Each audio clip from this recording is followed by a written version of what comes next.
the National Endowment for the Humanities, bringing you the stories that define us.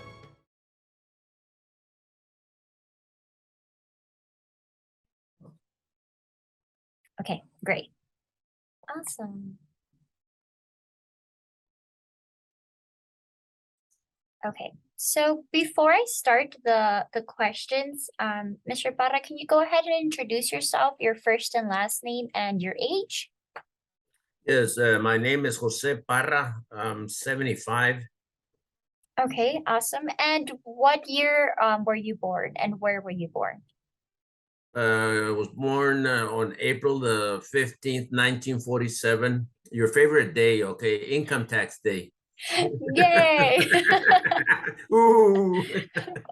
Yes. I was born in, I think, Isleta, if I remember correctly. Mhm. And what were the names of your parents? I'm sorry? What were the names of your parents? Oh, my parents' names were Jose Parra and Concepcion Parra. She was Ramirez. Okay. They were both from San Elizario, even though I've tried to document the genealogy part. It looks like they were from San Elizario, both of them, especially my mom. Mm-hmm. Okay. Do you remember who was the oldest member of San Elizario from your family? From the whole family? Mm-hmm. No, not really. I think, well, from the Parra perspective, it was my aunt. She was Madrid. Mm-hmm. Can't remember her first name now. Mm-hmm. She was the oldest one. From the Ramirez side, it was my tío. Forgot his name too. Yeah, I'm bad at names, especially when I'm put in a binding. No problem, no Yeah, problem. I think it was my tío Francisco. That was my oldest, Ramirez. Mm-hmm. And do you remember possibly his trade, what he would do? Basically, they were farmers, because my grandfather had a lot of, not a lot, but had land. I don't know, had a good 15 acres or more. So they would work there at the farm, and then later on, some of them were working at Fort Bliss. As a matter of fact, that's where my dad used to work at, in Fort Bliss. He was a trucker in Fort Bliss. Awesome. Did any of your family members, like your siblings, continue with that? Maybe possibly working as farmers? No, eventually they all got different jobs, you know what I mean? But and eventually my grandfather sold the property. Yeah. Mhm. Okay. Yeah, but my grandfather, I think, was, and grandmother from the Ramirez, from my mother's side, had more roots in San Elizario than my dad. My dad, I think, they came from out of town. We always thought that they came from Hatch, New Mexico. That's where I think most of them came from. They were out of town, but they were there for a number of years, though. You know what I mean? Mm-hmm. Yeah. I Do you should have rem got I should have gotten my genealogy information, but yeah. No, no worries. Do we possibly have like because you know how some members have folders or binders at the museum? No, we didn't. I never have really gotten that involved. I've gotten just involved on the surface and try to set up diagrams. You know what I mean, in regard to the father, mother, and then they keeps going, that type of thing. But I never have done the books. One of my cousins from the Ramirez side, she's really has gotten it really involved. You know what I mean, but I don't get along with her. Oh, drama, family Yeah, drama. I got it. Well, I do talk to her every so often, you know what I mean? But when we talk about Yeah. genealogy, you know what I mean? I think she wants to charge me, which that's fine, but she never just give me how much she wants to charge me to get that information, you know what I mean? Because she has pictures, and that we provided information to her, you know what I mean? But anyway, Yeah, that's yeah, another story. yeah, I understand. Do you recall maybe your fondest memory growing up in San Elizario or around your farm? Well, basically, in regard to growing up in San Luis, my favorite part was playing ball because I used to play a lot of baseball. And so I was very connected to San Elizario in regard to the baseball team because I managed the baseball teams in San Elizario, the older groups, we were very involved in San Elizario.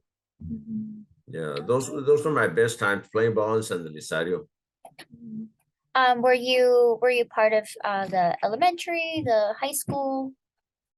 No, because the high school, when I was growing up, we went to Isleta. I decided to attend high school in Isleta. Oh, okay, okay, okay. Because it was either Isleta or Clint, and I didn't like Clint. Oh, you're like, Isleta is where I was born. That's where I meant to go. Yeah. What was your favorite food or tradition with your family growing up? Growing up, I think in regard to tradition and food, you said, Mm-hmm. it was basically, I think my mother making the tacos. I always loved the tacos, you know, I mean, that she would make. They're very good. Was there a specific recipe possibly that she had? No. It was basically the tacos and the empanadas, you know, and that's one of the things that my wife always regretted because my mom never gave the recipes to her. And my wife does make good empanadas, you know, but my mom used to make them out of membrillo. Oh, Oh, they were very good, you know, processing them and making them, you know, they were very good. You know, I always liked them. Pero she never did give the recipe to my wife, you know. yeah. And she know, and of course, at those ages or those time periods, they never wrote it down. It was basically todo in the mind, in the cabeza, you know what I mean? That type of thing. So anyway, she never did do that, but they were very good. Yeah, or because my mom has and my grandma, they were like, they just put whatever Yeah, amount, and I can't do that. I need to measure it like with to measure it. yeah, I can't just, oh, una pizca de sal. I can't do And that's probably the reason she never did give it because it was just más o menos, you know, I mean, that yeah. type of thing, you know, okay, that's close enough, you know, but they used to come out real good. So anyway, I guess she did know how much, you know. Yeah. Do you have maybe a memory of a most exciting event that occurred in San Elisario, or maybe or something frightening that you lived through or heard when you were in San Elisario? Uh, no, not really a special one, no. The only thing I used to love from San Elisario was the fiestas in San Elisario. And I used to be an altar boy and the part that I always used to like was when they during the fiesta de San Elisario they would shoot their guns. I don't know if you ever seen it. I'm not sure if they still do that. They had a group of older gentlemen that would walk in front of the priest and they would have their guns, their shotguns.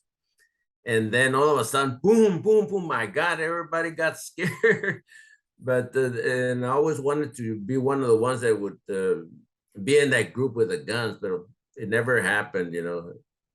I'm not Yeah. sure if they still do that, you know, when they do the Fiesta de San Elisario. I'm not sure if they still do that. You know, I've never been, but Ms. Lillian was telling me about it. She was like, "You should come," and I was like, "Yeah." I lived like 10 minutes away from there, so she was like, "You should Was that right? definitely." Yeah. Yeah, it was kind of exciting because they used to walk around around the baseball field. They walk around, you know, and every so often they would stop and then they would shoot guns. And I remember my friend would be picking up the empty shells and then giving the loaded shells back to the people to put in there, like one shell at a time for the next stop. So Mhm. they had their guns loaded for the next stop. Mm. I remember one time we were also in a fiesta. So the fiesta was there going on everything, and there were some state troopers that were there, you know, just being part of the crowd. And Yeah. boy, they fell on the ground because the people shot the guns. They didn't know that was happening, you know. Boy, that scared the you know what out of the policemen, and it was kind of embarrassing because they fell like on the ground. I mean, that's part of the I guess their training. Pero they were because it happened behind their backs. It happened right there on top of the church where they have. I don't know if you've seen where they used to have a Virgen de I guess it Guadalupe right there next to the church as you're walking up the church to the left hand side. Yes. That's where the guys with the guns were at, you know, and the policemen were on the bottom in where the kiosco is at. And they didn't realize it was happening, and they fell on their faces, pobrecitos. I know it was kind of embarrassing, you know. I can But I mean, imagine. that's part of the training, you know.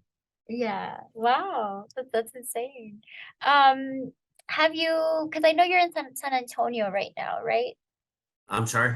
Are you in San Antonio right No, now? Houston. Houston, there you go. Mhm. Have you come back to San Elisario and have you seen anything change or anything different? Oh yeah, definitely. There's a lot of change. You know, I mean, I can see it right away when we go there. The traffic, like I went to Sleda High School, and I used to be in baseball, football, that type of thing.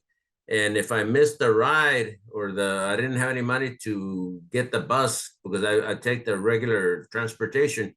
If I didn't have money, I would walk from Isleta to San Elizario. But there weren't that many cars.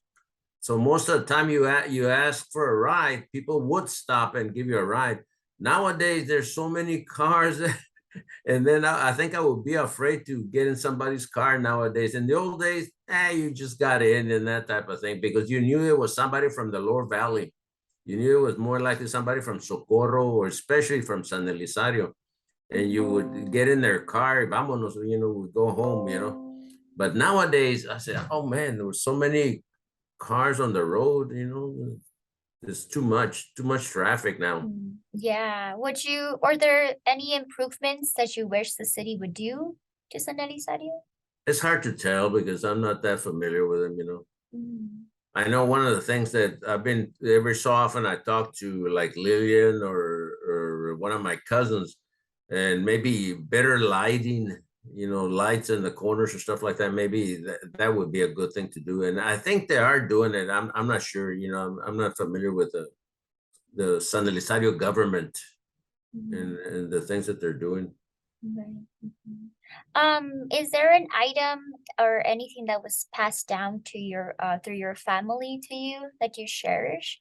Like Miss Katie Ponce, she was telling me about this piano that they passed down to her and stuff like that. Was there anything that was passed down to you?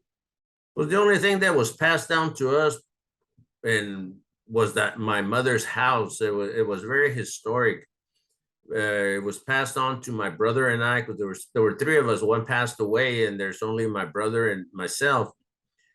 Pero since both of us have houses, I live over here. My brother is over there in Horizon City. We decided to sell the house. So that one hurt a lot because it used to. That's where we grew up. It's behind the church, somewhere behind the church. That's walking distance to the school there, you know. And the house itself was like right now it's about 125 years old house because it was very old. It was made of adobe, and it was very well. Like not I shouldn't say it should be historic because it was that old, but we had to sell it, so that one hurt a lot. You know what I mean? Yeah, I understand. When you come to San Elisario, is there a specific spot that you stop to visit? Well, the cemetery because my mom's there. My my brother, especially my brother, the one that's there. My mother and my dad, they're in Evergreen Cemetery in Isleta. And no, so it's basically visit the cemetery there. and go to Carlos to go get some bread. Yeah, because when we travel down there, we stay in Clint. That's where my in-laws are at, in Clint. Okay. Okay. But for sure, Carlos is a pit stop. Oh yeah, definitely. And the asaderos. Yes, definitely. Is there a question that you wish you could have asked a family member before they passed away? Possibly maybe your grandparents or your parents. No, I guess more history. They didn't like to talk about the old days. They didn't want to talk too much about the old days, you know. And of course, during my growing up years, there wasn't that much emphasis on genealogy and that type of thing. Pero I wish they had told us more information about where they came from, who they are, who they were, that type of thing, you know. Mhm. Most of it I've learned from doing research, and basically I've only used the information in the cemetery website. Mhm. I've used that, you know, but I wish they had told me more, especially my dad, where they came from. Mhm. Yeah. Um, what were the circumstances that made you move to Houston from San Elizario? What were the circumstances? What? That made you move from San Elizario? Oh, work. Mm. Well, I didn't live in San Lisario. We lived in Isleta, Mm. but my company, El Paso Natural Gas, moved, and it was either going to Colorado Springs or coming to Houston, and I didn't want to go to Colorado. So I came to Houston. So I came here for 5 years, and I've been here 20 years. So no, but it's because my son lives here. Basically, my son Okay. lives. Yeah, I think if we had moved back, I think I would have moved to either Clint or maybe Horizon City, you know, because San Elizario ya se me hace muy crowded, too crowded. You know, I don't know. Every time I go down there, like I said, my God, there's so many people here. And I go by Clint and the old Clint, and it looks like it's still sleepy Clint, you know. It's very quiet. Yeah, there by the church in that area, it seems very quiet. So I said, that's where I would like to be, or by the high school, the grade school, I think it is, right there in the right there where the shopping center is. You know, I think that's also pretty quiet. You know. Right, yeah. I live in Socorro, but like on I guess in a very quiet zone. Uh huh. Like kind of the outskirts of Socorro. So there's Uh huh. still a lot of trees surrounding it. It's so Hmm. quiet. We still have just one road that goes and comes. Uh huh. And Okay. sometimes when I need to go to work, like the tractors. Uh huh. Oh yeah, the tractors. Yeah, when we take North Loop, my God, nowadays that's a growing area, the North Loop area. Between Yeah. Socorro and Clint, the new houses that are going up. And then again, like you're saying, here comes a tractor. Híjole, we're never gonna get there. Yes, the minute that I have to go to work and if I'm already running late, I already let my boss know this is gonna take me a while. Yeah, yeah, yeah. There's no way. Well, one of the last questions that I have is what do you hope to leave for the next generation that comes into your family? My family. Well, hopefully, some sort of education. You know, I mean, hopefully, because I've got four grandkids. You know, and I've helped them out as much as I can, and hopefully going to school, that's the thing, because I help them, I pay the expenses, so hopefully an educated life. Mhm. Wow. I also see that you have a lot of pictures in the background, Mr. Oh, in the background. Yeah. Well, they're all baseball related. They're all baseball related because the ones there, that like a baseball home plate. Yeah. Yeah, because I'm in the Baseball Hall of Fame from El Paso. Oh, wow, Yeah, congratulations. thank you. Yeah, Wow. yeah. Yeah, but like I said, I was very involved in baseball like for 20 to 30 years. And Wow. the baseball, and then baseball, because I had the baseball teams, my son, and then my grandson. and I coached them for baseball. They were in Okay. Paso Dale. We lived in Paso Dale. Oh wow. I barely got into baseball because I also work at the Chihuahuas Oh, is that city, right? so I barely know.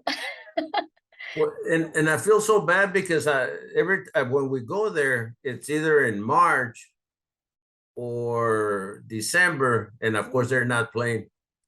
Yeah. So rarely do we go like in the middle of the year. We always go down there like in March because that's my father-in-law's birthday, and Okay. then of course we go in December, for Yeah. Christmas and that There's type no, of thing. yeah, that's not the baseball season there. So Well, there's I no mean, baseball. I think there's some games in March. I think they're mainly starting the training or the Okay. stuff like that, but because I really haven't, every time I go down there, there's not much talk, or maybe I don't look into it, but anyway, Yeah. Well, if you yeah, ever no. need tickets, let me know.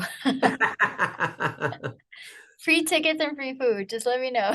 Okay. Well, I don't know if there's anything else that you wanted to add, Mr. Barra, before we end the interview. No, basically, appreciate the work that you're doing down there with the genealogy. Well, So thank you. thank you very much. I'm helping Lillian out as much as I can, but Lillian does a lot of work. She gets me tired when Yes. she starts talking about all the stuff that she does. Yes, I spoke to Miss Sedna. She was like, "You need to interview Miss Lillian," and I told her she's gonna be my last because I know she has a lot to contribute. Yes. Well, that's kind of strange because I don't know if we're related. Didn't know that, but when I started doing the research, I found Trujillos in my ancestors. If I understood what I was doing, and if I got the right information, carajo, am I related to Lillian? Yeah. When she was telling me, she was like, you're gonna understand that when you interview some of these people, we might be related somehow, some way at one point in time." And I was like, "That No, is yeah, very yeah. interesting." Well, yeah, especially, and sometimes I wonder how things were in the old days. I guess maybe there weren't enough people, ¿verdad? Yeah. So you did the best you could. And it was a normal circumstance before. Now it's kind of like, oh, how Yeah, am I gonna date my cousin? And before it was, oh, it doesn't yeah. really No, matter. I know. Yeah. So anyway, thank you very much for the work you're Yes. doing. No, thank you. Let me stop recording real quick.